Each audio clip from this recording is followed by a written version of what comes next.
የፈጣሪ እቅድ በእውነተኛ ታሪክ ላይ የተመሰረተ ከፊያሜታ አምሃ።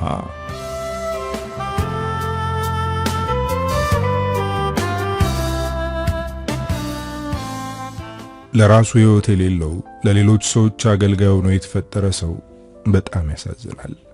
በራስ አለመወሰንና በራስ መንገድ አለመሄድ ይጎዳል።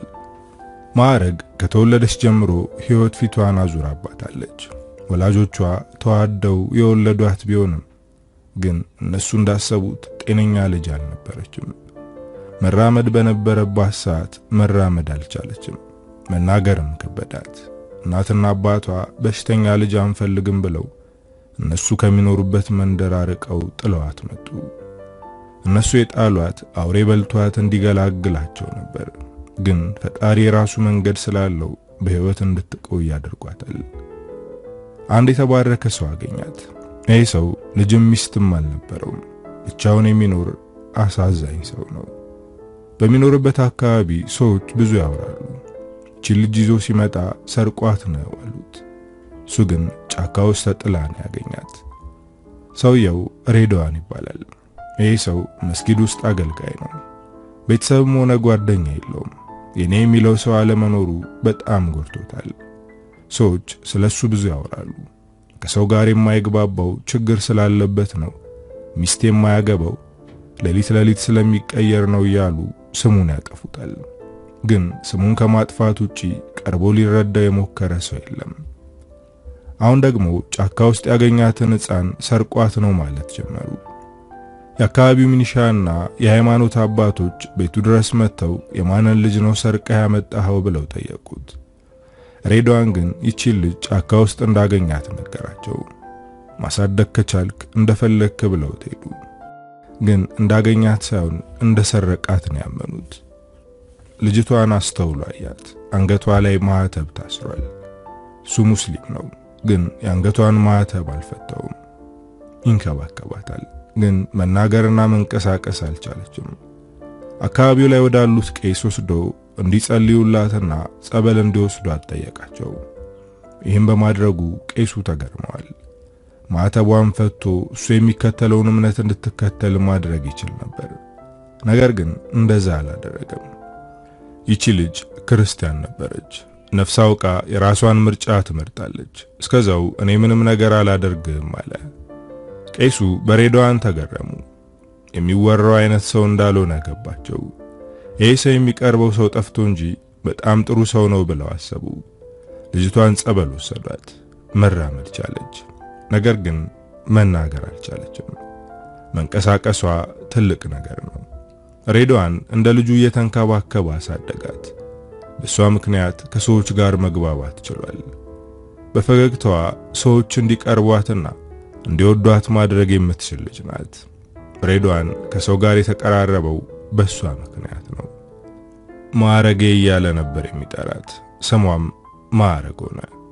ማዕረግ ተጥላ የተገኘች ልጅ መሆኗን ታውቃለች። ቤተሰቦቿ ያልፈለጓትና የጣሏት መናገር ስለማትችል እንደሆነ ገብቷታል። ሬድዋን ደግሞ ከወደቀችበት አንስቶ ቤተሰብ ሆኗታል። ይህ ሰው ሁሉ ነገሯ ነው፣ ግን መናገር ስለማትችል እሱን ማመስገን አትችልም። አይኖቿ ያስታውቃሉ። እሱ ደግሞ ይህንን ተረድቷታል። አንቺ ብቸኝነቴን የተጋራሽ፣ ሰዎች ስለኔ ያላቸውን አመለካከት እንዲቀይሩ ያደረግሽ ውድ ስጦታዬ ነሽ። አንቺ ሳትሆኚ እኔ ነኝ ውለታ ያለብኝ። ከማመስገን ውጪ ምንም የማደርግልሽ ነገር የለም አላት። ይህንን ሲላት ታለቅሳለች። ማዕረግ ተስፋ አላት። መናገር እንደምትችል ታምናለች። አንድ ቀን መናገር እችላለሁ፣ እንደ ኩዮቼ ትምህርት መማር እችላለሁ፣ ከጫካ አንስቶ ሰው ያደረገኝን ሰው እክሰዋለሁ እያለች ታልማለች። ግን መናገር አልቻለችም። ትምህርት ቤት ቢያስገባትም ከተማሪ ጋር መግባባት አልቻለችም። ያ ብቻ ሳይሆን የሚሰጠው ትምህርት ለሷ ምቹ አይደለም። ማቋረጥ አትፈልግም፣ ግን ደግሞ መቀጠል ከበዳት። በዚህ ምክንያት በጣም ተበሳጨች። ውስጧ ያለው ንዴትና ብስጭት እንኳን ከውስጧ ማውጣት አልቻለችም። ራሷን ከግድግዳው ጋር ማጋጨት ጀመረች። ሬድዋን ይህንን ሲመለከት ደነገጠ። ራሷ ላይ እንደዚህ ማድረግ ከጀመረች ውስጧ ላይ ያለችውን ተስፋ ታጣለች የሚል ፍርሃት አደረበት። ወደሷ ጠጋ ብሎ ሊያረጋጋት ሞከረ፣ ግን የምትረጋጋ አትመስልም። ንዴቷ ከቁጥጥር ውጭ ሆኖባታል። ውስጧ ያለውን ከአንደበቷ ለማውጣት እየሞከረች ነው፣ ግን አልቻለችም። ይህ ነገር እየጎዳት ነው። እሱ ተንበርክኮ ማልቀስ ጀመረ።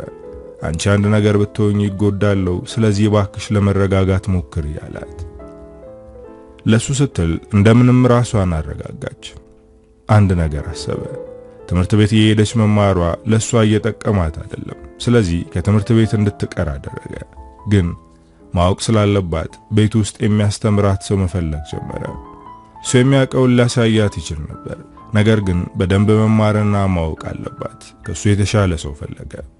ማስረሻ የሚባል ወጣት አገኘ። ማስረሻ ከዩኒቨርሲቲ ተመርቆ ስራ ስላጣ ቤተሰቦቹ ጋር ተቀምጧል።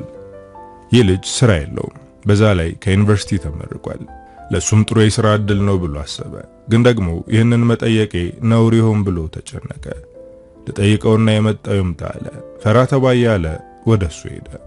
እውነት ለመናገር ማስረሻ በጣም ትሁትና ሰው አክባሪ ነው። ሬድዋን ግን ፈርቷል። ሐሳቡን ከመናገር አልተቆጠበም። ማስረሻ ለተወሰነ ደቂቃ አሰበ። ጋሽ ሬድዋን፣ ይህንን በማሰብ ተደንቄያለሁ።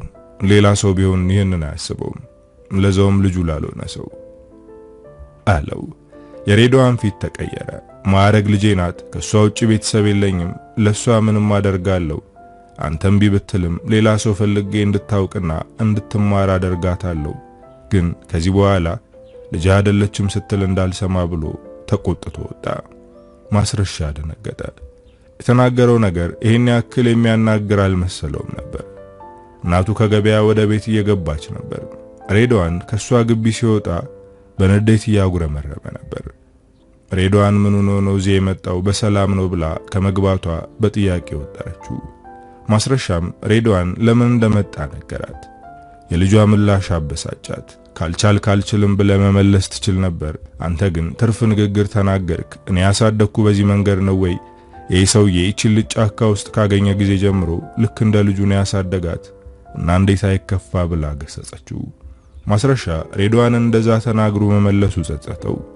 በላውም ቤቱ ድረስ ሄደና ይቅርታ ጠይቀው አለችው። ከልቡ ስለተጸጸተ ወደ ሬድዋን ቤት ሄደ። ሬድዋን ቤት ገብቶ ቁጭ ከማለቱ ማስረሻ እሱን ተከትሎ መጣ። ገብቶ ቁጭ አለ። ጋሼ በዛ መንገድ ስለመለስኩልህ በጣም ይቅርታ አጥፍቻለሁ አለው። ይቅር ብያለሁ። እኔ ሌላ ሰው ከሚጠቀምበት አንተ ስርዓት የተቀመጥከው ብትጠቀምበት ብዬው ማሰብ ነበር ወደ አንተ የመጣሁት። ግን ካልፈለክ ችግር የለውም፣ ሌላ ሰው አላጣም አለው። እያወሩ ያለ ማዕረግ ወደ ቤት ገባች። እንግዳ መምጣቱን ስታይ ለአባቷ በምልክት ቡና ላፍላ ብላ ጠየቀችው። ማስረሻ ፈዞ እየተመለከታት ነው። ልጅቷ በጣም ውብ ናት። ገና 16 ዓመት ታዳጊ ብትሆንም ስትታይ 20ዎቹ ዕድሜ ላይ ያለች የጎመራች ፍሬን የምትመስለው። አባቷ ቡና እንድታፈላ ነገራት። ማስረሻ ሬድዋንን እየተመለከተ ግን እስካሁን ትምህርት ቤት መግባት አለባት፣ እንዴት እስካሁን አልገባችም? በዚህ ዕድሜዋ እኮ ሃይ ስኩል መግቢያዋ ነበር አለ። ተማሪዎቹም መምህራኖቹም ተጽዕኖ እያደረጉባት ነበር። ልጄ ተስፋ ነበራት፣ ግን በእነሱ ምክንያት ተስፋዋ ጨለመ። ተምራ ወረቀቱን ባትይዝም እንድታውቅ ፈልጋለሁ። ለዛ ነው አንተን የመረጥኩ አለው። ማስረሻ ግን ይቺ ልጅ ከተማ ብትሄድና ትምህርት ቤት ገብታ ብትማር የተሻለ እንደሚሆን አሰበ። ይህን ሐሳብ ግን ሬድዋን አልተቀበለውም። ልጄ ከኔ መለየት የለባትም፣ ሰዎች ይጎዷታል፣ ከኔ ውጪ እሷን የሚረዳ የለም ብሎ መለሰለት። ማዕረግ ቡናውን እያፈላች ሰረቅ እያደረገች ማስረሻን ታያዋለች። አይኖቿ ተሰርቀው ሲመለከቱ ያስደነግጣሉ። በዛ ላይ ፈገግታዋ ግሩም ነው። እቺ ልጅ ማገዝና መተባበር ጽድቅ ነው። አተርፍበታለሁ እንጂ አላጎልበትም አለ። እሺ የማውቀው እንድታውቅ አደርጋለሁ ብሎ የቀረበለትን ሐሳብ ተቀበለ። ሬድዋን በጣም ደስ አለው። ማስረሻን አመሰገነ። ወደ ልጁ ዞር ብሎ ከዚህ በኋላ መምህርሽ ማስረሻ ነው አላት። ማስረሻ እንዴት እንደሚያስተምራት አያውቅም። የምልክት ቋንቋ አልተማረም፣ ግን እንደሚያደርግ ሳያስብበት ነው የተስማማው። ማዕረግ ከትምህርት ቤት መቅረቷ ቢያሳዝናትም አሁን አባቷ መፍትሄ አምጥቶላታል። ግን በጣም ፈርታለች። ከአባቷ ውጪ ወንድ ቀርባ አታውቅም። እንኳን ወንድ ሴት ጋር ተቀራርባ አታውቅም። ከሷ ጋር መቀራረብም ሆነ ጓደኛ መሆን የሚፈልግ ሰው አልነበረም። አሁን ከማስረሻ ጋር ልትቀራረብ በመሆኑ ፈርታለች። ማስረሻ ነገ መጥቶ እንደሚጀምር ነግሯቸው ወጣ።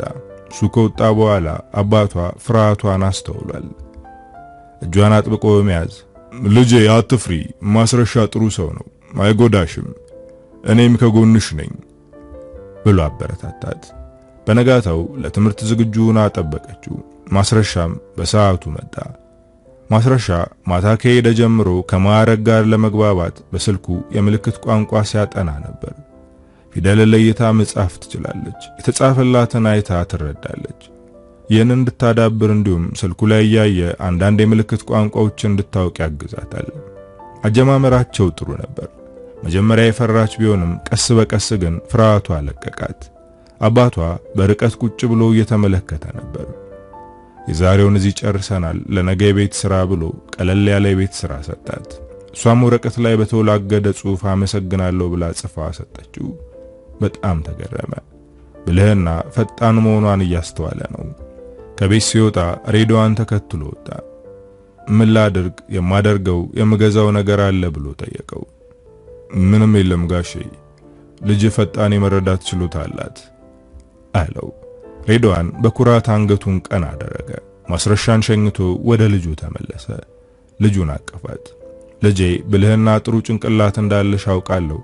እኔ ከመሞቴ በፊት ማወቅ ያለብሽንና ራሽን የምትችይበትን መንገድ መራሻለሁ አለ። እሷም አባቷን አጥብቃ አቀፈችው። ማስረሻ በየቀኑ እየመጣ እያስተማራት ነው። ግን እንግዳ የሆነ ስሜት እየተሰማው ነው። ፍቅር ይሁን ወይም ጊዜያዊ ስሜት ባያውቅም ግን ከማዕረግ ልክፍት ይዞታል። አባቷ በማይኖርበት ሰዓት ማስተማሩን አቁሞ ሌላ ወሬ ያወራታል። እሷም ደስ ይላታል። ከዚህ በፊት እንደዚህ በቅርበት የሚያወራትና የሚያጫውታት ሰው አልነበረም። በጣም ቆንጆ ነሽ ብሎ ጻፈላት። እሷም ተሽኮረመመች። እሷም መልሳ ጻፈችለት። ግን መናገር አልችልም አለችው። ፊቷ በሐዘን ተዋጠ። ቆንጆ ብትሆንም መናገር አለመቻሏ ትልቅ ድክመት እንደሆነ አምና ተቀብላለች። ማስረሻ መልሶ ጻፈላት። አይኖችሽ መናገር ከሚችል ሰው በላይ ብዙ ቃላቶችን ይናገራሉ። መናገር የምንችል ሰዎች በቃላት ሰውን ከመስበርና ፈጣሪን የሚያሳዝን ቃል ከመወርወር የዘለለ የምንናገረው ነገር የለም ብሎ ጻፈላት። አይኖቿ እንባ ቀረሩ። ተመለከተችው። ፈጣሪንና አባቴን እንዲሁም አንተን በአንደበቴ ማመስገን ብችል ደስ ይለኝ ነበር ብላ ጻፈችለት። ልቡ ተነካ። ይበልጥ አዘነላት። ወደሷ ተሳበ። ከቀን ወደ ቀን ፍላጎት እያደረበት ነው። እሷን ብትሆን ትፈልገዋለች። ግን እኔን አይፈልገኝም፣ እኔ መናገር አልችልም፣ ከኔ ጋር ምንም እንዲኖረው አይፈልግም እያለች ታስባለች። የሁለቱም መፈላለግ ያስተዋለው ሬዲዮዋን ማስረሻን አናገረው። ልጄ ስስ ልብ ነው ያላት፣ ቶሎ ትጎዳለች። ስለዚህ እባክህ ከትምህርት ውጪ ሌላ ነገር አታስብ፣ እሷም እንድታስብ አታድርጋት አለው። ጋሼ ልቤ እየተፈታተነኝ ነው፣ ምን እናድርግ ብሎ ሬዲዮዋንን ጠየቀው። ሬዲዮዋን ልጁ እንድትጎዳ አይፈልግም። ማስረሻ አሁን የተሰማው ስሜት ጊዜያዊ ሊሆን ይችላል። ይሄ ግንኙነት እንዲቀጥል ቢፈቅድና ድንገት በመሃል ጥሏት ቢሄድ ልጄ በጣም ትጎዳለች፣ ፈገግታዋ ይጠፋል ብሎ ፈርቷል። በቃ ሌላ ሰው ፈልጋለሁ፣ ከዚህ በኋላ አትምጣ ብሎ አሰናበተው። ማስረሻ አዘነ። ከሷ መራቁን ሲያስብ ገና ካሁኑ ተናፍቀው ጀመር። ማዕረግ ደግሞ አባቷ ማስረሻ እንዳትመጣ ማለቱን ስታውቅ አኮረፈች። ቀርቦ ያወራኝና የተረዳኝ እሱ ብቻ ነበር፣ አንተ ግን አስቀረኸው ብላ ወረቀት ላይ ጻፈችለት። ማስረሻ ተመልሶ የማይመጣ ከሆነ ምግብ አልበላም አለች። ሬዲዮዋን ተጨነቀ። ይህንን ነገር ማሰቡ ስተት ነው ብሎ እያሰበ ነው። ማስረሻን ተመለስ ከማለት ውጪ አማራጭ አልነበረውም። ወደ ማስረሻ በመሄድ ልጄ ጠላችኝ፣ ረሃብ ልትሞትብኝ ነው፣ አንተ ካልተመለስክ ምግብ አልበላም እያለች ነው፣ እባክህ ተመለስ ብሎ ለመነው። እሱም በዚህ ደስተኛ ነው። በጣም ናፍቀዋለች። እሺ ብሎ ተስማማ። በነጋታው ማስረሻ ወደ ማዕረግ ሄደ። ስታየው ፊቷ በደስታ አበራ። አፍራ ነው እንጂ አንገቱ ላይ ልትጠመጠም ነበር። አባቷ ደስ ባይለውም የሷን ደስታ ለመመለስ ያልተመቸውን ነገር እያደረገ ነው። ማስረሻ እስከሚጨርስ ሬድዋን ከነሱ ፊት ለፊት አልተነሳም ነበር። ከትምህርት ውጪ ሌላ ምንም ነገር ሳያወሩ ተለያዩ። ግን ቢሆንም ሁለቱም ደስ ብሏቸዋል። በተለይ እሷ ተደስታለች። ማስረሻ ከሄደ በኋላ አባቷን አቀፈችው። ጉንጩን በመሳም ምስጋናዋን ገለጸችለት። ሱሚን ደስታና ፈገግታ ለመመለስ ነው ድጋሚ ማስረሻ እንዲመለስ ያደረገው። ማስረሻ ከማዕረግ ፍቅር እንደያዘው እርግጠኛ ሆኗል። ግን ምን ማድረግ እንዳለበት አያውቅም። አባቷ ለዚህ ፍቃደኛ እንደማይሆን ያውቃል። አባቷ እንኳን ቢስማማ የሱ ቤተሰቦች አይስማሙም። ግን መሞከር ይፈልጋል። መጀመሪያ የሷን ፍላጎት ልወቅ፣ ከዛ በኋላ የሚመጣውን ለመቀበል ዝግጁ ነኝ አለ። አባቷ ሳያየው ከቤት ውጪ እንገናኝ ብሎ ቦታውንና ሰዓቱን ጽፎ በድብቅ ሰጣት። ከአባቷ ተደብቃ ማስረሻን ማግኘቷ አግባብ እንዳልሆነ ታውቃለች። ግን ደግሞ ብትነግረው አይፈቅድላትም። ስለዚህ ተደብቃ መሄድ አለባት። ለአባቷ ሳትናገር ማስረሻ ወደ ቀጠራት ቦታ ሄደች። ለምን እንደፈለጋት አታውቅም። ግን ልታገኘው ስለሆነ ደስ ብሏታል። ማስረሻ ቀድሞ እየጠበቃት ነው። ስታየው ልቧ መዝለል ጀመረ። እሱም ሲያያት ደስ ብሎታል። ፊት ለፊቱ ቆመች። ጠጋ ብሎ ወደ ደረቷ አስጠግቶ አቀፋት። ጠረኑ አፍንጫዋን አወደው። አይኗን ጨፈነች። ውስጧ ሲረጋጋ እየታወቃት ነው። ማስረሻ ከአባቷ ቀጥሎ ያላት ቤተሰቧ ነው። የማትመጪ መስሎኝ ነበር፣ ግን መጣሽ። በጣም ደስ ብሎኛል አላት። እሷም ፈገግታዋን አሳየችው። ይህ ፈገግታሽ ልቤን ያሞቀዋል። አይኖችሽ የፍቅር ቃላት ያዘንባሉ። ማረጌ በጣም ወድጄሻለሁ። አግባብ እንዳልሆነና አባትሽ አምኖኝ ያለመታመኔ ቢያስከፋኝም ካንቺ ፍቅር ስለያዘኝ ፈጣሪን አላማረረው። ያንቺ አይነት ሴት በመውደዴ እድለኛ ነኝ። አንቺን ከማወቄ በፊት ትርጉም የሌለው ህይወት ነበር የምኖረው። አሁን ግን በህይወት እየኖርኩ እንደሆነ አስታውሰሽኛል አላት። ገና 18 ዓመት ያልሞላትን ሴት እንደዚህ አይነት ነገር መናገሩ ያስጠይቀዋል። ግን ምንም ማድረግ አይችልም። ፍቅር ውስጥ ነው ያለው። በጽሁፍ እያወሩ ነው። እሷም ለሱ ስሜት እንዳላት እርግጠኛ ነው። ወደ አንገቷ ጠጋ ብሎ በስሱ ሳማት። ሰውነቷን ንዝረት ተሰማት። ካንተ ጋር የማደርገውና የማወራው ነገር ሁሉ የተለየ ነው ብላ ጻፈችለት። እሱም መለሰላት። እኔም እንደዚህ አይነት ስሜት ሲሰማኝ ለመጀመሪያ ጊዜ ነው አላት። መልሳ የጻፈችለት ነገር የሱም ጭንቀት ነው። ምንድነው የምናደርገው? አባዬ ቢፈቅድልን እንኳን ያንተ ቤተሰቦች ፍቃደኛ አይሆኑም አለችው። አዎ የኔ ቤተሰቦች አይፈቅዱም፣ ግን የተወሰነ ቀን ታገሺ፣ መፍትሄ ይፈልጋለሁ። እሱ የሚላትን ነገር ሁሉ ታምናለች። አሁንም እሱ እንደሚያስተካክለው እርግጠኛ ናት። ከሱ ጋር ቆይታ ወደ ቤት ስትመለስ አባቷ እየጠበቃት ነበር። ሁኔታውን ስታይ የሆነ ነገር እንዳለ ገብቷታል። ከጎኑ ቁጭ ብላ እጁን ያዘችው። ሬድዋን ከተቀመጠበት ተነስቶ እጁን ወደ ኋላ አጣምሮ መንቆራጠጥ ጀመረ። ምን ሆነ ነው ብላ በአይኖቿ ጠየቀችው። ከማስረሻ ጋር እንደምትገናኙ ለምንድን ያልነገርሽኝ?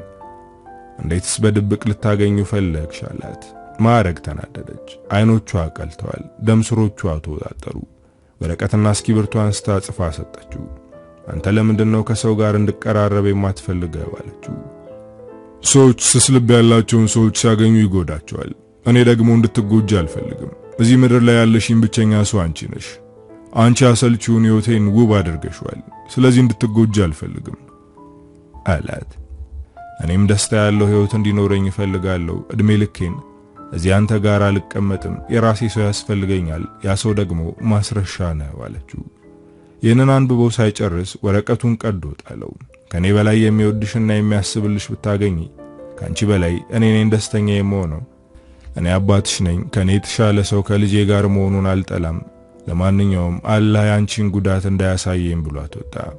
አባቷ እንደዚህ የሚቆጣት ለሷ በማሰብ እንደሆነ ይገባታል። ግን ይሄ ጥብቅ የሆነ ቁጥጥር ከምትወደው ሰው ያርቃታል። ለዛ ነው እሷም ቆንጠጥ ያለ ነገር የነገረችው። በዚህ ንግግሯ እንደሚከፋው ታውቃለች። ግን ደግሞ መናገር ነበረባት። አባቷ ቢያኮርፍም እሷ ግን ከማስረሻ መራቅ አልቻለችም። ግንኙነታቸው እየጠነከረ ነው። የማስረሻ ቤተሰቦች እያስተማራት እንደሆነ ብቻ ነው የሚያውቁት። ልጃቸው ፍቅር ውስጥ እንደሆነ አያውቁም። ቢያውቁ ትልቅ ጸብ ይፈጠራል። ሬድዋንም በዝምታ እየተመለከተ ነው። ማስረሻ ለቤተሰቦቹ ለመናገር ወስኗል። ሬድዋን ትንሽ ካሰበ በኋላ ግን እርግጠኛ ነህ ለልጄ የሚሰማ ስሜት ጊዜያዊ አይደለም ይቀጥላል ብሎ ጠየቀው። ማስረሻም አው የእውነት ነው ማዕረግን ወዳታለሁ፣ ከሷ ውጭ ሌላ ሴት አልፈልግም አለ። እርግጠኛ ከሆንክና ለልጄ እንደመከታ ከቆምክላት እኔም ከጎንህ ሆናለሁ ብሎ ቃል ገባለት። ማዕረግ የአባቷ ንግግር ስላስደሰታት ሩጣ እቅፉ ውስጥ ገባች። ማስረሻም አንድ ጭንቀት ተላቀቀለት። አሁን ቤተሰቦቹን ማሳመን ብቻ ነው የሚቀረው። ይህን ነገር ዛሬ ማታ እንደሚጨርስ እርግጠኛ ሆኖ ወደ ቤቱ ሄደ።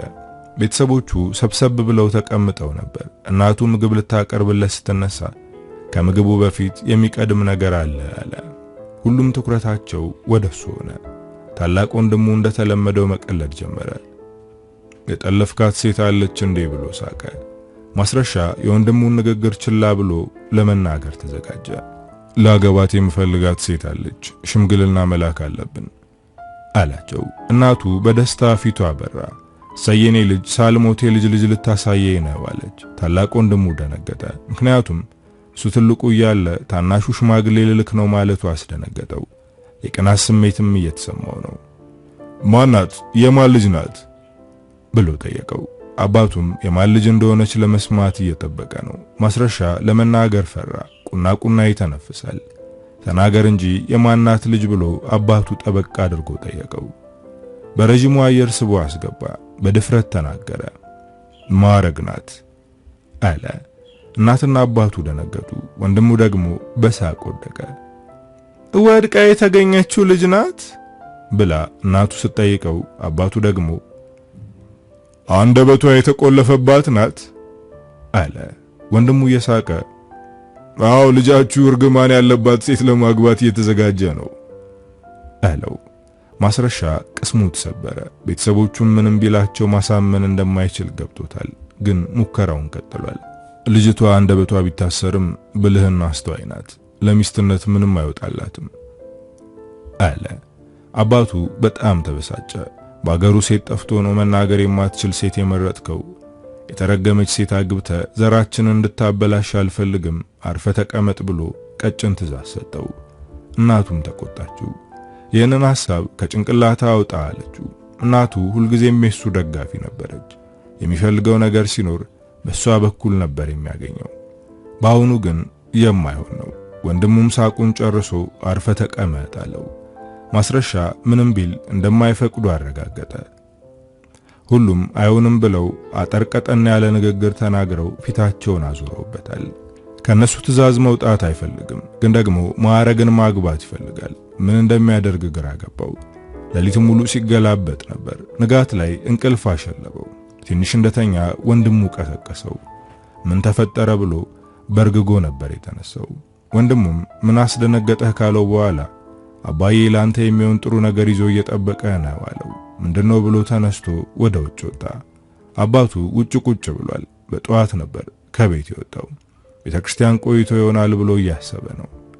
ና ቁጭ በልና አውራ አለው። ማስረሻ ግራ ተጋብቷል። ምንድነው የምናወራው አባዬ? የሆንከው ነገር አለ እንዴ ብሎ ጠየቀ። አዎ የምናገረው ነገር አለ። ለፍቼ አስተምሬ ዲግሪ እንድትጭን አደረኩ፣ ግን ስራ ልታገኝ አልቻልክም። የግብርናውን ስራም ዘንግተኸዋል። በዛ ላይ የተማርክ ነህ እና ላንተም ለኛም የምትመጥን ሴት ታጫለህ ብለን ስንጠብቅ የማትሆን ሴት ላገባ ነው አልክ። እስከ ዛሬ በራስ መንገድ እንድትሆን ብለን ትተንህ ነበር፣ ግን ገደል ስትገባ ዝም አንልህም። ከዚህ በኋላ ከወንድምህ ጋር የግብርና ስራ ላይ ትሰማራለህ። ለትዳር የምትሆን ሴትም አግኝተንልሃል አለው። የማስረሻዎች መጥ ተቆረጠ። አባቱን ረግጦ ቃሉን ተላልፎ መሄድ አይችልም። አንገቱን አቀርቅሮ ይሻላል ብለህ ነው አባዬ አለው። አዎ ልጄ፣ ላንተ የሚበጀውን ነው የወሰንኩት። ለትንሽ ቀን ልብህ ይቃጠላል፣ ግን ከጥቂት ጊዜ በኋላ ትረሳታለህ አለው። ማስረሻም የአባቱን ትእዛዝ ተቀበለ። ልቡ ገና ካሁኑ መንደድ ጀምሯል። አባቱ ያጨለት ሴት ከዚህ በፊት 2 ጊዜ ታጭታ ባልታወቀ ምክንያት የፈረሰባት ናት። ሁለቱንም ሰርጉ ሲቃረብ ብር ክሰው እሷን አናገባም ብለዋል። ግን ምክንያታቸው ምን እንደሆነ አይታወቅም። አሁን የማስረሻ እጮኛ ሆናለች። ቤተሰቦቹ እሷን ለማጋባት ከላይ ከታች እያሉ ነው። ማዕረግ ይህንን ስትሰማ ደንግጣለች። አባቷ ከጎኗ ነው። ይህን ነገር እንደሚፈጠር ቀድሞውኑ ገብቶት ነበር፣ ግን አልሰማችውም። አሁን ብቻዋን አልተዋትም፣ አብሯት ነው። ቃላት ሳታወጣ በውስጥ ጩኸት እየተሰቃየች ነው። እንባ ከዓይኗ አይፈስም። ለረጅም ሰዓት በዝምታ ተቀምጣለች። ሬድዋን የሷ ነገር አስጨንቆታል። በዝምታ ያያታል። ማዕረግ አባቷ በሷ ምክንያት እንደተጨነቀ ስለገባት አባቴ አንተን ባለመስማቴ ነው እንደዚህ ሆንኩት ይቅር በለኝ ብላ ጻፈችለት። ልጄ ምን የነገርኩሽ ነገር ትክክል ባልሆነ ብዬ እየተመኘው ነው። አንቺ እንደዚህ ስትሰቃይ እኔም እሰቃያለሁ አላት። ማዕረግ በማስረሻ በጣም ተጎድታለች፣ ግን ውስጧ ወደ እሷ እንደሚመለስ እየነገራት ነው። ቤተሰቦቹ አስገድደውት እንጂ እኔን ጠልቶኝ አይደለም ብላ ታስባለች። የልጁ ሁኔታ ያስጨነቀው ሬድዋን ማስረሻን ለማናገር ሄደ። ማስረሻ ሬድዋንን ሲያይ በድንጋጤ ተሸማቀቀ። አንገቱን አቀርቅሮ ምንም ብትናገረኝ አንተ ትክክል ነህ፣ የሚሆን መስሎኝ ልቤን ተከትዬ ነበር ግን አልሆነም አለው። ሬድዋን በረጅሙ ተንፍሶ አሁን ብዬ ነበር ማለት አልፈልግም፣ ግን ከዚህ በኋላ ለልጄ ተስፋ እንዳታሳያት፣ እንደውም ከቻልክ ባንተ እንድትቆርጥ አድርጋት ብሎ ጠየቀው። ነገ መጥቼ በእኔ ተስፋ እንዳይኖራት እነግራታለሁ። ይህንን ማድረግ እንደሚከብደኝ አውቃለሁ፣ ግን ማድረግ አለብኝ። ለሷ ስላደርገዋለሁ አለው። ማስረሻ ከማዕረግ አባት ጋር ተነጋግሮ ወደ ቤቱ እየሄደ ያለ ከፊት ለፊቱ 3 ወጠምሾች ሲመጡ ተመለከተ። እነዚህን ሰዎች ያውቃቸዋል። ከ2 ቀን በፊት መንገድ ላይ ጠብቀው ሰላም እንድታገባ አንፈልግም፣ ቶሎ ብለ ጩኝነቱን አፍርስ ብለው አስጠንቅቀውት ነበር። ግን ከቁም ነገር አልቆጠረው ነበር። ዛሬም መንገዱን ዘግተው በመቆም አላሳልፈው አሉ። ምን ፈልጋችሁ ነው ብሎ ያለምንም ፍርሃት ጠየቃቸው። አንደኛው ወደሱ ቀረብ ብሎ በንቀት እየተመለከተ ነግረን ነበር፣ አልሰማህም? ዛሬ ለመጨረሻ ጊዜ እየነገርነ ነው። ጩኝነቱን ካላፈረስከው ነገ በዚህ ሰዓት ያለህበት ድረስ እንመጣለን። የምንመጣው ካላፈረስክ ነው። መተን ዝም ብለን አንመለስም፣ እንገላሃለን ብለው አስፈራርተው ለቀቁት። እነዚህ ሰዎች ከጮኛው ምን እንደሚፈልጉ አያውቅም። ወደ ቤት ሄዶ ለአባቱ ነገረው። አባቱ ተናደደ። ወደ ሰላም ቤተሰቦች ሄደ። ልጄን የሚያስፈራሩ ሰዎች አሉ፣ ከዚህ በፊት ቃል የገባችሁለት ሰው አለ እንዴ ብሎ ጠየቃቸው። ቃል አልገባንም፣ ግን የሚፈልጋት እንዳለ ልጃችን እሱን እንድታገባ አንፈልግም፣ እሱ ደግሞ ለኔ ካልሆነች ሌላው እንዳያገባትም እያለ ነው። ከዚህ በፊት 2 ጊዜ ጮኝነቱን ያፈረሰባት እሱ ነው አሉት። የማስረሻ አባት ደነገጠ። ልጄን ቢጎዳብኝስ ብሎ ፈራ። ወደ ቤት ተመልሶ የሰዎቹ ችግር ምን እንደሆነ ለማስረሻ ሲነግረው ማስረሻ እልህ ያዘው። ለማዕረግ ያለው ፍቅር ሰላምን አታገባም በሚሉ ሰዎች እልህ ተሸፈነ። አሁን ማዕረግን የማግባት እድል ቢኖረው እንኳን ሰላምን ለዛ ሰው አይተዋትም። አባቱ በቃ ልጄ ሌላ ሴት ፈልግልሃለሁ፣ ይህንን ነገር እናፍርሰው አለው። ማስረሻ ግን በፍጹም አይፈርስም ብሎ ድርቅ አለ። ቤተሰቦቹ ግን ፈርተዋል። እነዚህ ሰዎች ልጃችንን ይጎዱታል የሚል ስጋት ስላደረባቸው የማይፈልጓትን ሴት እንዲያገባ ፈቀዱለት። ሰላምን ተዋትና ማዕረግን አግባ ፈቅደናል አሉት። ይህንን ነገር ቀደም ብለው ቢፈቅዱ ኑሮ ሁሉም ነገር ቦታውን ይይዝ ነበር። አሁን ግን ማስረሻ እልህ ውስጥ ገብቷል። የኔ ጮኛ ሰላም ናት፣ እሷን እንዳላገባ ማንም አያግደኝም አለ። ፍቅር በእልህ ተሸነፈ። ማዕረግን ትቶ ሰላምን መረጠ። ይሄ ነገር አልተደበቀም። የማዕረግና የሬድዋን ጆሮ ደረሰ። ማዕረግ አባቷ ሳያይ የገሰገሰች ማስረሻ ወዳለበት ሄደች። እሱ ሲያያት ደነገጠ። ምን እንደሚላት አያውቅም። በዝምታ አይኖቹን እየተመለከተችው ነበር። ከእሱ አንድ ነገር መስማት ትፈልጋለች። በጣም ተጨነቀች። በጣም እወድሻለሁ፣ ግን አሁን እጮኛ አለኝ አላት። ወረቀትና እስክሪብቶ አውጥታ መጻፍ ጀመረች። አንተና እኔ አብረን እንዳንሆን እንቅፋት የሆኑብን ቤተሰቦች ነበሩ፣ አሁን ግን ፈቅደውልናል እና ለምንድነው አሁንም ሌላ ሴት ለማግባት የምትፈልገው አለችው። እልህ ውስጥ ነኝ ብሎ ቢነግራት አታምነውም። እየቀለደባት ይመስላታል። ሌላ ምክንያት ተናግሮ እሱ ላይ ተስፋ እንድትቆርጥ ይፈልጋል። የምወደው አንቺን ቢሆንም ማግባት የምፈልገው ግን ሰላምን ነው። እሷ ሚስቴ እንድትሆን እፈልጋለሁ አላት። ማዕረግ በቅጽበት ነበር ስብር ያለችው። በእጇ የምትጽፈው ቃላት ባይኖርም አይኖቿ ይናገራሉ። ጥላቻዋ ያስታውቃል። በንቀትም በጥላቻም ተመለከተችው። እዛው እንደቆሙ የሚያስፈራሩት ሰዎች መጡ። ማዕረግ ደነገጠች። እሷ እንዳይነኳት ፊት ለፊት ቆሞ በጀርባው ከለላት። በፍርሃት ልብሱን ጨምድዳ ይዛለች። ዛሬም ልታስፈራሩኝ ነው የመጣችሁት ብሎ በድፍረት ተናገራቸው። ልናስፈራራ ሳይሆን ወደ ፈጣሪ ልንሸኘ ነው አለ። ማስረሻ ፈርቷል፣ ግን ፍርሃቱን እንዲያዩበት አይፈልግም። እጅጌውን ሰብስቦ ሞክሩኝ አላቸው። አንደኛው የማዕረግን እጅ ስቦ ወደፊት ለፊት አወጣት። ማስረሻ እሷ ምንም የምታውቀው ነገር የለም እያላቸው ነው። መናገር እንደማትችል ያውቃለሁ፣ ውበትሽ ግን ገዳይ ነው አላት። በፍርሃት ትንቀጠቀጣለች። አሁን ከዚህ አካባቢ ጥፊ፣ ምንም ያየሽው ወይም የሰማሽው ነገር የለም፣ አስታውሺ፣ ማንም ምንም ቢጠይቅሽ እኛን አታቂንም ብሎ እንድትሄድ ነገራት። በሩጫ ሄደች፣ ግን ርቃ አልሄደችም። ከማስረሻ ጋር የሚነጋገሩትን መስማት ስለፈለገች ተደብቃ እያየች ነው። ሰላም የተፈጠረችው ላንተ አይደለም፣ ከኔ ውጪ ሌላው እንዳይወስዳትም በተደጋጋሚ አስጠንቅቄ ነበር፣ አንተ ግን አትሰማም አለው።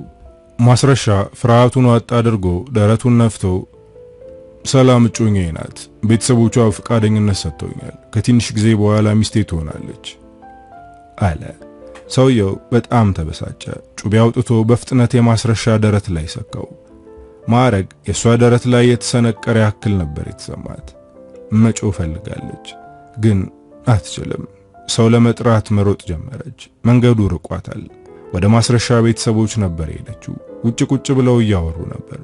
ድንገት መምጣቷ አስገርሟቸው ምን ነው በደናሽ ነው የመጣሽው? አባትሽ ልኮሽ ነው ብለው ጠየቋት። የተፈጠረውን መናገር አትችልም። በምልክት ልታስረዳቸው እየሞከረች ነው፣ ግን አንዳቸውም አልገባቸውም። ወንድሜ እቺ ሴት ጋር እንዴት ቢግባባ ነው የወደዳት ብሎ ሳቀ። ማዕረግ የማስረሻን አባት እጅ መጎተት ጀመረች። ሁሉም እሷን መከተል ጀመሩ። ልጅ የሆነው ነገር አለ ማለት ነው እያለ ነው አባቱ። ማዕረግ ማስረሻ ወዳለበት ወሰደቻቸው። ሲደርሱ ግን ሁሉም አብቅቶ ነበር። እረፍዷል። ማስረሻ በደም ተለውሶ ተዘርሯል። ቤተሰቦቹ መጮህ ጀመሩ። ወንድሙ በንዴት ተሞልቶ እየጮኸ ወንድሜን የገደለው ማን ነው ተናገር እያለ ማዕረግን እያስጨነቃት ነው። እሷ ግን ከማልቀስ ውጪ ምንም እያለች አይደለም። የምትወደውን ሰው በስለት ሲወጉ ታይታለች። ይሄ ለሷ ስቃይ ነው። የገደሉትን ሰዎች ስላየቻቸው ፖሊስና የማስረሻ ቤተሰቦች እያፋጠጧት ነው። እሷ ግን ሰዎቹን አታውቃቸውም። የምታስታውሰው ነገር ቢኖር ጩቤው ደረቱ ላይ ሲተከል ነው። ሰዎቹ እነማን ናቸው እያሉ አስጨነቋት። አባቷ ከሷ ጋር አብሮ እየተጨነቀ ነው። ወደ ፖሊሱ ጠጋ ብሎ በጣም ስለፈራች እኔ ላናግራት፣ ምናልባት ለኔ ትነግረኝ ይሆናል አለ። ሬድዋን ከልጁ ጎን ቁጭ ብሎ ሲቃ እየተናነቀው ልጄ ሁሉም ነገር ያልፋል፣ ያየሽውን ንገሪያቸውና ወደ ቤታችን እንሂድ አላት። እንባዋ እየረገፈ ነው። ጠረጴዛው ላይ ያለውን እስክሪብቶና ወረቀት ስባ መጻፍ ጀመረች። ማስረሻን በጩቤ ወጉት ብላ ጻፈች። እነማን ናቸው ብሎ ጠየቃት። እሷ ግን ከዛ በላይ መናገር አልቻለችም። አላቃቸውም ነበር ያለችው። እውነት ለመናገር ከዚህ በፊት አይታቸው አታውቅም። ወደ ቤት ተመለሱ። ሰዎቹን ካስታወሰች አባቷ ይዟት እንዲመጣ ነገሩት። ሬድዋን ተጨንቋል፣ ምክንያቱም ልጁ ስቃይ ውስጥ ናት። የምትወደውን ሰው ሲገሉ ታይታለች። ሌሊቱን ሙሉ ስትቃሽ ነበር። እሱም ከሷ እኩል እንቅልፍ ባይኗ አልዞረም። ጠዋት ተነስቶ ቁርስ እንድትበላ ካደረገ በኋላ ተነሽ ወደ ቀብር እንሂድ አላት። ማስረሻ ሲቀበር አይታ እርሟ እንድታወጣ ስለፈለገ ተነሽ እንሂድ አላት። እሷ ግን ማስረሻ አፈር ሲጫነው ማየት አትችልም። የሚወዱትን ሰው መቅበር ጭካኔ ነው ብላ አሰበች። ሬድዋን እሷን ቤት ትቶ ሄደ። ማዕረግ ቤቱን እያለቀሰች ነው። ምን አይነት ህይወት ነው ያለኝ? ፈጣሪ እኔን የፈጠርከኝ ለስቃይ ነው። የወለዱኝ ሰዎች ጫካ ውስጥ ጥለውኛል፣ ግን ይሄ ምስኪን ሰው አዳነኝ። ምናልባት አንተ የተሻለ ዕቅድ ስላለ ይሆናል ብዬ ተቀበልኩ፣ ግን ይበልጥ እየተፈተንኩ ነው እያለች እድሏን እያማረረች ታለቅሳለች። ድንገት ሰው ወደ ቤት ሲገባ አየች። አንድ ብቻ ሳይሆን 3 ናቸው። እነዚህን ሰዎች ታውቃቸዋለች። ማስረሻን የገደሉት ሰዎች ናቸው። ደንግጣ መርበትበት ጀመረች። የማስረሻን ደረት በጩቤ የወጋው ሰውዬ አሁንም የሞት ጥላ መስሎ ወደሷ ተጠጋ። ወደ ኋላ አፈገፈገች። አላውቃቸውም እንዳልሽ ሰምተናል። በጣም ጎበዝ። ስለኛ አንድም ቃል አትተነፍሽም። እናገራለሁ ካልሽ ግን አንቺን አይንሽ እያየ አባትሽን እናርደዋለን ሲላት ሰውነቷ ተሸማቀቀ። ሌላኛው ጠጋ ብሎ ሌላ የሚያሳቅቅ ነገር ተናገራት። ልክ እንደ ማስረሻ አፈር ውስጥ ይገባል አላት። እነዚህ ሰዎች ሽፍቶች ናቸው። ሰው ይፈራቸዋል። በተለይ ከሰላም ጋር የሚገናኝ ሰው በህይወቱ ፈርዶ ካልሆነ አይሞክረውም። አባትሽን አርደዋለሁ ያለው ለስለስ ባለ አንደበት ነው የሚናገረው። እኔ ጣሰው እባላለሁ። ከዚህ በኋላ ያንቺ ጥላ ነኝ። የምታደርጊውን እያንዳንዱን አውቃለሁ። እኔ የማልፈልገውን ነገር ካደረግሽ አባትሽ ያልቅለታል ብሎ አስፈራራት። እነሱ ከወጡ በኋላ ፍርሃቷ አልለቀቃትም። አባቷ ሲመጣ ሁኔታዋ ተለውጦ አገኛት። ምን እንደሆነች ቢጠይቃትም አልተናገረችም። ለቀናት ፍርሃቷ አልለቀቃትም። አንዳንዴ ፖሊሶች እየመጡ አንዳንድ ጥያቄዎችን ይጠይቋታል። እሷ ግን አትናገርም። የማስረሻ አባትና ወንድም በተደጋጋሚ እየመጡ የልጃችንን ገዳይ ተናገሪ ብለዋታል። ለነሱም ምንም አላለችም። የማስረሻ ቤተሰቦች ልጃቸውን ሲያስፈራሩት የነበሩትን ሰዎች ጠቆሙ። እነጣሰው ፖሊስ ወሰዳቸው። ግን አሁንም የዓይን እማኝ ያስፈልጋል። ማዕረግ ተጠራች። ማስረሻን ሲወጉት ያየሻቸው ሰዎች እነዚህ ናቸው ተብላ ተጠየቀች። አዎ ማለት ፈለገች። ግን ደግሞ የተናገሯት ነገር ትዝ አላት። እነዚህ ሰዎች ጨካኞች ናቸው፣ አባቷንም ይጎዱባታል። ስለዚህ አይደሉም ብላ የማስረሻን ገዳዮች እንዲለቀቁ አደረገች። የማስረሻ ቤተሰቦች ተናደዱ። እነዚህ ሰዎች ካልሆኑ ራሽ ነሽ ልጃችንን የገደልሽው አሏት። ይቺ ልጅ ጫና እየበዛባት ነው። አባቷ ተጨነቀ። ልጄን ይዤ ልጥፋ ብሎ እያሰበ ነው። ሊጠፋ እንደሆነ ፖሊሶች ከሰሙ ከባድ ይሆንበታል። ምክንያቱም የማስረሻ ገዳይ እስከሚያዝ ማዕረግ ታስፈልጋቸዋለች። የማስረሻ ቤተሰቦችም ሌላ ጣጣ ያመጣሉ። ስለዚህ ማንም ሳያውቅ በሌሊት ለመጥፋት ተዘጋጀ። አንዳንድ ነገሮችን ሲያስተካክል ማዕረግ ግራ በመጋባት ተመለከተችው። እሱም እጇን ይዞ ልጄ ከዚሁ ጥንቅጥ ይዤሽ እጠፋለሁ፣ ከመሞቴ በፊት ጥሩ ቦታ ላይ እንድትሆኚ ማድረግ አለብኝ አላት። እንባ ተናነቃት። እዚህ ሰውዬ ላይ ጭንቀትና መከራ ያመጣውበት እኔ ነኝ እያለች ራሷን እየወቀሰች ነው። የት ልንሄድ ነው ብላ በጽሑፍ ጠየቀችው። ወደ አዲስ አበባ እንደሚሄዱ ነገራት። ከዚህ አካባቢና ከዚህ ነገር ርቀው መሄዳቸው ከባድ ነገር ቢሆንም ለነሱ ግን የተሻለው ነገር ይሄ ነው። አዲስ አበባ ዘመድም ሆነ ጓደኛ የለውም። ግን ልጁን ከዚህ ነገር ለማስመለጥ ይዟት ሊሄድ ነው። ቀን ላይ ሰው ሊያያቸው ስለሚችል እስከ ማታ ድረስ መጠበቅ አለበት። ማዕረግ በጣም ፈርታለች። አትፍሪ፣ እኔ በሕይወት እስካለው አንቺ ምንም አትሆኝም ብሎ እጇን ያዛት። እስከሚመሽ ጠብቀው አመሻሽ ላይ የሚያስፈልጋቸውን ጥቂት ነገር ይዘው ከቤት ወጡ። ሬድዋን ከዚህ ቤትም ሆነ ከዚህ አካባቢ ወጥቶ አያውቅም። እሷም እንደዛው። ሬድዋን ማዕረግን ከማግኘቱ በፊት በሰዎች ሲገለል እንኳን ከዚህ አካባቢ ርቆ መሄድ አልፈለገም። እዚሁ መኖር ነው የሚፈልገው። አሁን ግን ለልጁ ሲል ሁሉንም ነገር ትቶ እየሄደ ነው። ሌሊትም ሙሉ በእግራቸው ሲጓዙ ነበር። ሌሊት መኪና ስለማያገኙ ከነሱ አካባቢ ራቅ ወዳለችው ከተማ በእግራቸው ሄዱ። እሷ በጣም ደክሟታል። ግን ደክሞኛል ብላ እሱን ማስጨነቅና ወደ ኋላ መጎተት አትፈልግም። ከሱ እኩል እየተራመደች ነበር። ንጋት ላይ ከተማ ገቡ። ወደ አዲስ አበባ የሚሄድ መኪና ጠይቀው ገቡ። መኪናው እስከሚንቀሳቀስ ሁለቱም ፍርሃት ውስጥ ነበሩ። የሚከተላቸው ያለ መስሎ እየተሰማቸው ነው። መኪናው መንገድ ከጀመረ በኋላ በእፎይታ ተያዩ። ፌስታል ውስጥ ጥብኛ ዳቦ ይዞ ነበር። ምናልባት ምግብ የሌለበት አካባቢ ይርበን ይሆናል ብሎ ነበር ያዘው። አውጥቶ ለማዕረግ ሰጣት። አባቷን በፈገግታ ተመለከተችው። እሱ ሳይበላ እሷ እንድትበላ ሰጣት። ልታጎርሰው ስትሞክር አራበኝም አላት። የአባትና የልጅ ቅርርብነት በጣም የሚያስቀና ነው። መኪና ውስጥ የነበሩ ሰዎች ሰረቅ እያደረጉ ያዋቸዋል። ከረጅም ጉዞ በኋላ አዲስ አበባ ገቡ።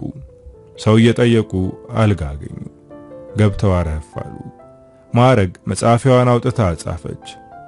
አባዬ ምን ልንሆን ነው? እዚህ የምናውቀው ሰው የለም። ከትንሽ ጊዜ በኋላ ገንዘብ አይኖረንም ብላ ጠየቀችው። አታስቢ፣ ከነገ ጠዋት ጀምሮ ስራ ፈልጋለሁ። ከዛ ቤት እንከራያለን። እዚህ መምጣታችን ላንቺም ጥሩ ነው። የተሻለ የትምህርት ዕድል ይኖርሻል። ምናልባትም ስራ ልታገኝ ትችያለሽ ብሎ ተስፋ ሰጣት። ግን ለሷ ይህን ይበል እንጂ ነገ የት ሄዶ ስራ እንደሚፈልግ አያውቅም። እሷ ሰላም ያለው እንቅልፍ ተኛች። እሱ ግን አልተኛም። በጠዋት ተነስቶ ተጣጥቦ ከሰገደ በኋላ ቀሰቀሳት። ተነሽ ታጠቢና ቁርስ እንብላ አለ። እሷም ተጣጥባ ልብሷን ቀይራ እንውጣ አለችው። ሬድዋን የቀረችውን ጥብኛ ይዞ ወደ ተከፈቱ ሻይ ቤቶች ሄደ። አንደኛው ሻይ ቤት ገቡ። ለሷ ሻይ በዳቦ አዘዘ። ለሱ ደግሞ ሻይ ብቻ። እሱ የያዘውን ጥብኛ መብላት ጀመረ። እሷ ደግሞ የታዘዘላትን እየበላች ነው። መጉረስ አቃታት። ጉሮሮዋን ሲቃ ተናነቃት። ስቅስቅ ብላ አለቀሰች። አባቷ ደነገጠ። ልጄ ምን ነው አለ። የሻይ ቤቷ ባለቤትም ደነገጠች። የምትናገር መስሏት ምን ሆነሽ ነው እያለች ትጠይቃታለች። አባቷ ወረቀትና እስክሪብቶ አውጥቶ እንድትጽፍ ሰጣት። ተቀብላ አባዬ እወድሃለሁ ብላ ጻፈችለት። እሱም ስቅስቅ ብሎ አለቀሰ። የሻይ ቤቷ ባለቤት የማታውቃቸው አባትና ልጅ በጠዋት ቤት መጥተው በእንባ ታጅበው ፍቅራቸውን ሲገላለጹ እሷም አብራ አለቀሰች። ከጨረሱ በኋላ ወደ እነሱ በመሄድ ለከተማው አዲስ ናችሁ መሰል ብላ ጠየቀች። ማው አዲስ ነን፣ እዚህ ለመኖር ነው የመጣ ነው። ለጊዜው አልጋ ይዘናል። እኔ ስራ እየፈለኩ ነው አላት። ሴትዮዋ ወደ በሩ ብቅ ብላ ጅዳው ብላ ተጣራች። አንድ ወጣት እየሮጠ መጣ። ባለፈው መሐሙድ ለዳቦ ሰራተኛ እየፈለገ ነበር፣ አገኘ እንዴ ብላ ጠየቀችው። ሬድዋን የሴትዮዋ መልካምነት ገርሞታል። አላገኘም አላት። እሱ ስራ መስራት ይፈልጋል፣ ለምን አታገናኘውም ስትለው ሬድዋንን አተኩሮ ተመለከተው። ሬድዋን በእድሜ ከፍ ያለ ስለሆነ ስራ የሚከብደው መስሎታል። ገጠር ነው የኖርኩት፣ በጣም ጠንካራ ነኝ፣ ማንኛውንም ስራ እሰራለሁ አለው። እሺ ተነስ ልውሰድ ሲለው ማዕረግን ተነሽ አብረን እንሂድ አለ። እሷ እዚህ ተጠብቅ፣ አንተ ተነጋግረህ ተመለስ አለችው። ሬድዋን ልጁን ትቶ በመሄዱ ቅር እያለውም ቢሆን ትቷት ሄደ። ማዕረግ አባቷ እስከሚመለስ ቸኩላለች። ሴትዮዋ ከጎኗ ቁጭ ብላለች። አንድ ሰው ወደ ውስጥ ገባ። ገና በጠዋቱ አረቄ የያዘ ሃይላንድ ይዟል። ሴትዮዋ በትዝብት እየተመለከተችው ነው። በጠዋቱ ጀመርከው? አረ ለጤና አስብ በማለት ተናገረችው። ሰውየው ግን እሷን እያዳመጠ አይደለም። አይኑ ያለው ማዕረግ ላይ ነው። ከገጠር የመጣች ዘመድሽ ናት ብሎ ጠየቃት። እሷን በቁጣ ተናገረችው። አይንህን አንሳ፣ እንግዳ ናት አለችው። ሰውየው ግን አሁንም ማየቱን ቀጥሏል። ማየት ብቻ ሳይሆን ፈገግ እያለ ነው። ገና ሽንኩርት ናት፣ ጡቶቿ ጉች ጉች እንዳሉ ናቸው ሲላት ማዕረግ አፈረች። የሰውየው ሁኔታ ምቾት አልሰጣትም። ሴትዮዋ ተነስታ በቁጣ ከቤት አባረረችው። አይዞሽ አትፍሪ፣ በሽተኛ ስለሆነ የሚናገረውን አያውቅም። እኔም መቤት እባላለሁ፣ አንቺ ማን ነው ስምሽ ብላ ጠየቀቻት። ማዕረግ እስክሪብቶ አውጥታ ማዕረግ ብላ ስሟን ጻፈችላት። እመቤት ማዕረግን በፈገግታ እየተመለከተች በጣም ቆንጅዬ ነሽ አለቻት። እሷም ምስጋናዋን በፈገግታ መለሰችላት። አባቷን እየጠበቀች ነው፣ ግን ለረጅም ሰዓት አልመጣም። በጣም ተጨነቀች። በምልክት አባቷ ለምን እንደቆየ እመቤትን ጠየቀቻት። ምናልባት መሐሙድ ቤት ከሌለ እየጠበቁት ይሆናል፣ ትንሽን ነውና ሰው ልካለው አትጨነቂ ያለቻት። ሻይ የሚጠጡ ሰዎች ሲገቡ አባቷ እየመሰላት ሰፍ ትላለች። ከረጅም ሰዓት በኋላ አባቷ ተመልሶ መጣ። ስታየው ፊቷ ባንዴ ያበራ። ተነስታ እቅፉ ውስጥ ገባች። በመቆየቱ ተጨንቃ ነበር። መሐሙድ ጋር እንደተነጋገሩ ነገራቸው። የመጋዘኑ ጥበቃ አድርጎ ቀጥሮታል። እዛው ግቢ ውስጥ ካሉት ክፍሎች አንዱን ከልጅህ ጋር ኑርበት ብሎ ሰጥቶታል። ሬድዋን ልጁ እዛ ግቢ እንድትኖር ፍቃደኛ አይደለም፣ ግን ተከራይቶ ማስቀመጥም አይችልም። የሚከፈለው ክፍያ ለዛ በቂ አይደለም። እዛ ግቢ ውስጥ የሚኖሩ ሰራተኞች አሉ፣ ጎረምሶች ናቸው። ለልጁ ፈርቷል፣ ግን የተሻለ ነገር እስከሚያገኝ ልጁ እዛ እንድትቀመጥ ያደርጋል። ካይኑ ስራ አድርጎ ይጠብቃታል። ሬድዋን እመቤትን አመሰገናት። ይህንን ስራ ያገኘው በሷ ምክንያት ነው። ውለታ መላሽ አድርገኝ አለ። ሬድዋን ልጁን ይዞ መጋዘን ገባ። እንዳሰበው ከባድ አልነበረም። ፈጣሪ መንገዱን እያቀለለለት ነው። ማዕረግ ግን እንደ ቀድሞ ፈጣን አይደለችም፣ ፈዛለች። ሁኔታዋ አባቷን እያሳሰበው ነው። ቀን ሙሉ ፀሐይ ላይ ተቀምጣ ትውላለች። ወደ እመቤት ሻይ ቤት እየሄድሽ አንዳንዴ ከነሱ ጋር ጊዜ አሳልፊ ይላታል። እሷ ግን ከዛ ግቢ አትወጣም። እንደውም መሐመድ ዕቃ ማጠብ ስራ አግኝቼልሻለሁ ብሏት ነበር። እሷ ግን መስራትም ሆነ ከዚህ ግቢ የመውጣት ፍላጎት የላትም። ጭራሽ ይባስ ብሎ አባቷን ሌሊት መጋዘኑን ሊዘርፉ የመጡ ሌቦች ደበደቡት። በጣም ተጎዳ። ማዕረግ አላለቀሰችም ወይም በሐዘኔታ አባቷን አላቀፈችውም። ምንም የማይነበብበት ስሜትን የሚታይባት በዝምታ ታያለች። አባቷ መንቀሳቀስ አቃተው። በዚህ ሁኔታው ስራ መስራት አይችልም። ሽንት ቤት የሚጠቀመው እንኳን እሷ እያገዘችው ነው። መሐሙድ ከነገ ዛሬ ሊያስወጣን የሚል ፍርሃት አደረበት። ከሳምንት በኋላ መሐሙድ መጣ። ሲመጣ ሬድዋን በጣም ተጨነቀ። ለራሱ ሳይሆን ለልጁ ነበር የተጨነቀው። መስጊድም ቤተክርስቲያንም እየተቀመጥኩ ለልጄ ስለለምናለሁ በሕይወት እስካለው ልጄ እንዲከፋት አላደርግም ብሎ በውስጡ እያሰበ ነበር። መሐሙድ ግን ከቤት አላባረራቸውም። ይሄ ቤት ላንተና ለልጅ ቤታችሁ ነው፣ እስካላችሁ እዚህ ተቀመጡ አላቸው። ማዕረግ በዝምታ ታዳምጣለች። አባቷ ካመሰገነ በኋላ መሐመድን አመስግኘው እንጂ ልጄ አላት። እሷ ግን በዝምታ ማየት ብቻ ነበር የመረጠችው። አልፎ አልፎ አስቤዛ ያሟላላቸዋል። አንዳንዴ እመቤትና የሰፈር ሰዎች የሚበላ ነገር ያመጣሉ። ሬድዋን ልጁን ይዞ ወደ አዲስ አበባ የመጣው የተሻለ ነገር ፍለጋ ነበር። ልጁ ትማራለች፣ እንደ መሰሎቿ ስራ ትሰራለች፣ የትዳር አጋር ታገኛለች ብሎ እያሰበ ነበር። ግን አልሆነም። ጭራሽ ዝምተኛ ሆነች። እሱም አልጋ ላይ ዋለ። ይሄ ነገር በጣም እያሳዘነው ነው።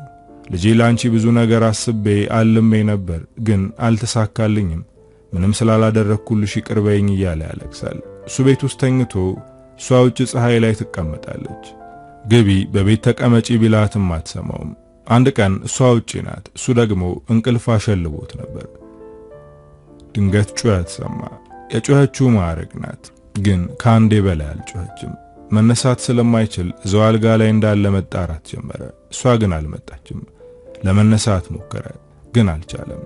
እዛ የሚያድሩት ሰራተኞች ድንገት መተው ከሆነ ብሎ እነሱን ይጣራል፣ ግን እነሱ በዚህ ሰዓት አይገቡም። ስራው ለማታ ነው የሚመጡት።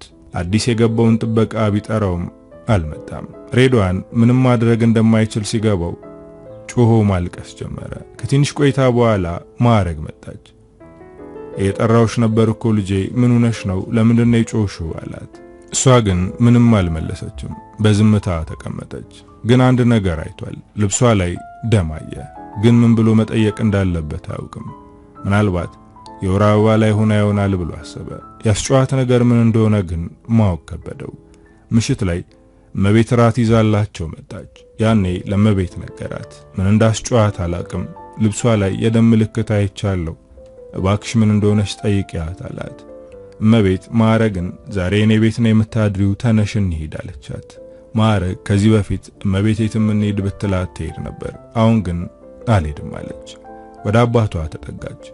ከአባቷ ተለይታ ማደር አልፈለገችም። እሺ ውጭ ቁጭ ብለን እናውራ ስትላት ተስማማች። ማዕረግዬ የወር አበባሽ መጥቷል እንዴ? ልብስሽ ላይ ደም አየው አለቻት። ማዕረግ አንገቷን አቀረቀረች። ምላሽ መስጠት እንዳልፈለገች በግልጽ ታስታውቃለች። የጎዳሽ ሰው አለ እንዴ ብላ እመቤት ሌላ ጥያቄ ጠየቀቻት። ይህኔ በድንጋጤ ተርበተበተች። የጎዳሽ ወይም ያስፈራራሽ ሰው አለ ማለት ነው? ማን ነው?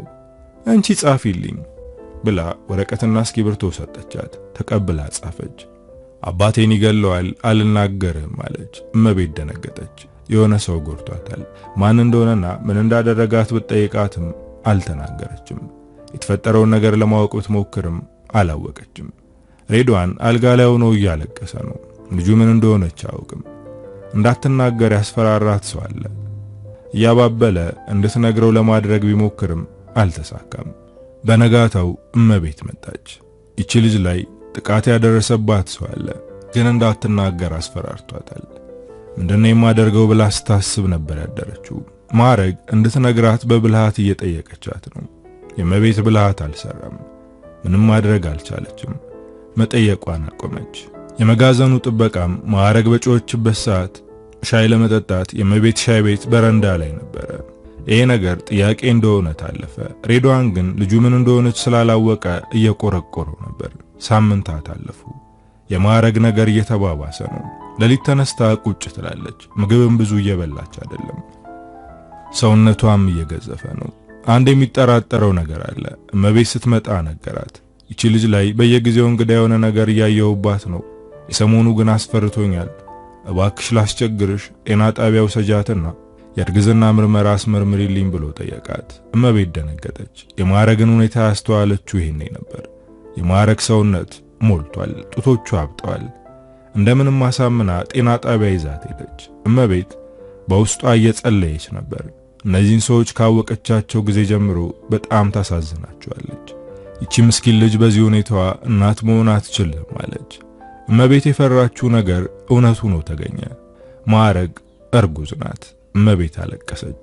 ጭንቅላቷን ቀና አድርጋ ፈጣሪ አንተ ምን እንዳሰብክ አላውቅም፣ ግን እነዚህን ሰዎች እንዴት በዚህ ልክ ትፈተናቸዋለህ አለች። ማዕረግ እርጉዝ መሆኗን ስታውቅ ስቅስቅ ብላ አለቀሰች። ከረጅም ጊዜ በኋላ ስሜቷን ገለጸች። አባቷም አለቀሰ። ማዕረግ ላይ ይህንን ያደረገውን ሰው ፈጣሪ ቅር አይለውም አለች። ይህንን ጽንስ ማቋረጥ አለባት አለ ሬድዋን። ይህንን ያለው ለልጁ በማሰብ ነው። እኔ ጤነኛ ብሆን የልጅ ልጄን አሳድገው ነበር፣ ግን አሁን እኔ በሰው እጅ ወድቅ ያለው እሷም የልጅ ኃላፊነት የምትወስድ ሴት አይደለችም። የልጁ አባት ማን እንደሆነ አናውቅም። ስለዚህ ጽንሱ መቋረጥ አለበት አለ። እመቤት ግን አይሆንም አለች። አባቱ ማን እንደሆነ እንፈልጋለን፣ እሱ ያሳድገዋል እንጂ ልጁን መግደል የለብንም አለች። እመቤት መውለድ አትችልም። ልጅ እንዲኖራት ብዙ ነገር ሞክራለች። ያልሄደችበት ገዳምና ሆስፒታል የለም፣ ግን ልጅ ሊኖራት አልቻለም። እናት መሆን ብዙ ነገር ይለውጣል። ምናልባት እቺ ሴት ስትወልድና እናት ስትሆን ጤናዋ ይስተካከል ይሆናል። እሷንም ልጇንም እንደ ልጅ እንከባከባቸዋለሁ ብላ ቃል ገባችለት። ግን ይህንን ያደረገውን ሰው ማወቅ አለብኝ አለች። ሬድዋንም ልጁ ላይ ግፍ የፈጸመባትን ሰው ማወቅ ይፈልጋል። እመቤት ቀስ በቀስ ማዕረግን ማውጣጣት እየሞከረች ነው። አሁን ልጅ ሊኖርሽ ነው፣ ይሄ ልጅ ደግሞ አባት ያስፈልገዋል ትላታለች። አንድ ቀን አብረው ቁጭ ብለው እያለ ወረቀትና እስክሪብቶ አውጥታ መጻፍ ጀመረች። እመቤት እስከምታነበው ቸኩላለች።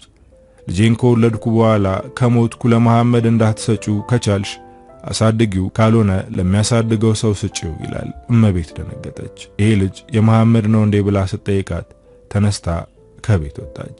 ይህንን ነገር ለሬድዋን መናገር ከበዳት፣ ግን ማወቅ አለበት። በፍጥነት ወደ ሬድዋን ሄደች፣ ግን ልትነግረው አልቻለችም። ምክንያቱም ሬድዋን እዛው በተኛበት ትንፋሹ ተቋርጦ ነበር የጠበቃት። ማዕረግ የአባቷን መሞት ስታውቅ እንደ ሕፃን መሬት ላይ እየተንፈራፈረች ማልቀስ ጀመረች። ሁኔታዋ ያሳዝናል። ሐዘኗን በእንባና በጩኸት ማውጣት አልቻለችም። እንዳትጎዳ እመቤት እያያዘቻት ነበር። የወለዷት ሰዎች አይፈልጓትም። በጭካኔ ጫካ ውስጥ ጣሏት። ሬድዋን ደግሞ ከጫካ አንስቶ በሕይወት እንድትኖር አደረጋት። በሷ ምክንያት ብዙ ሆኗል፣ ግን ሳትክሰው ሕይወቱ አለፈ። ይሄ ነገር ማዕረግን እያብሰለሰላት ነው። ሬድዋን ከተቀበረ በኋላ እመቤት ማዕረግን ወደ ቤቷ ወሰደቻት። ከዚህ በኋላ ከኔ ጋር ነው የምትኖሪው፣ አንቺንም ሆነ ልጅሽን ማንም አይጎዳችሁም ብላ ነገረቻት። እመቤት መሐመድን ለመክሰስ አሰበች። መናገር የማትችልና በሽተኛ ሴት ደፍሯል ብላ ከሰሰችው። ይሄ ድፍረቷ የአካባቢውን ሰው አስገርሟል። መሐመድ ክሱ ሲደርሰው ደንግጧልም ተናዷልም። ምክንያቱም ባለትዳርና የሁለት ልጆች አባት ነው። ቤቷ ድረስ በመሄድ ተናገራት። እኔ ምንም አላደረኩም፣ ስሜን እያጠፋሽ ነው አላት። እሷ ግን እሱ እንዳደረገው እርግጠኛ ነበረች። ወደ ፍርድ ቤት ሲሄዱ ማዕረግ ዳኛው ፊት ስትቆም እውነቱ እንድትናገር እያደፋፈረቻት ነበር። ግን ማዕረግ አልተናገረችም። ዳኛ የደረሰባትን ነገር ጽፋ እንድትሰጠው ሲጠይቃት እሷ የጻፈችው መሐመድ ምንም አላደረገም፣ ሌላ የማላቀው ሰው ነው ብላ ነበር የጻፈችው። እመቤት ተናደደች። መሐመድ እንዳስፈራራት እርግጠኛ ናት። ከፍርድ ቤቱ ሲወጡ እኔ ንጹህ እንደሆንኩ ነግሬሽ ነበር፣ አሁን ስም በማጥፋት መክሰስ እችል ነበር፣ ነገር ግን ስላሳዘንሽኝ አልፌሻለሁ ብሎ ተሳልቆ ሄደ። ቤት ሲመለሱ ለምን ዋሸሽ ብላ ጠየቀቻት። ማዕረግ ለደቂቃዎች እመቤትን አስተውላ ተመለከተቻት። ከዛም ምላሿን ጻፈች። መሐመድ ጨካኝ ሰው ነው፣ አንቺንም ይጎዳሻል፣ በቃ አንተወው አለች። እመቤት አዘነች፣ እንባ ተናነቃት፣ አጥብቃ አቀፈቻት። አንቺንና ልጅሽን እንከባከባችኋለሁ፣ ከዚህ በኋላ ቤተሰቤ ናችሁ፣ ለአባትሽም ቃል ገብቼለታለሁ አለቻት። ጊዜው ደርሶ ምጡ መጣ። በጣም ከባድ ነበር። ማዕረግ አመጣ መውለድ ከበዳት፣ አቅም አነሳት። ለሁለት ቀን ያክል አማጠች። በስተመጨረሻ ወንድ ልጅ ወለደች። ግን እሷ መትረፍ አልቻለችም። ለአንዳንድ ሰዎች ሕይወት ከጅምሩ እስከ ፍጻሜው መልካም አትሆንም። ከተወለዱ ጀምሮ በስቃይ ትቀበላቸዋለች፣ በመከራ ይኖራሉ። እስከሚሞቱ ከባድ ነገር እንዲያሳልፉ ታደርጋለች። ማዕረግ ወደ ምድር ስትመጣ ጥሩ ጅማሮ አልነበራትም። የኖረችው አጭር ሕይወትም ከባድ ነበር። በመጨረሻም ወደማይቀረው ሄደች። እመቤት ደግሞ ፈጣሪዋ ልጅ እንዲሰጣት ስትማጸን ነበር። በስተመጨረሻም የማዕረግ ልጅ የሷ ልጅ ሆነ። እኛ ባወጣነው እቅድ ሳይሆን ፈጣሪ በጻፈልን እቅድ ነው የምንኖረው። አበቃው። ከፊያሜታ አምሃ።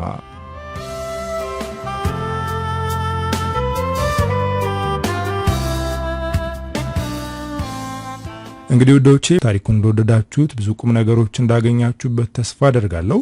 በቀጣይ በሌላ ስራ እስክንገናኝ ሀገራችንን ሰላም ያደርግልን። ቻው።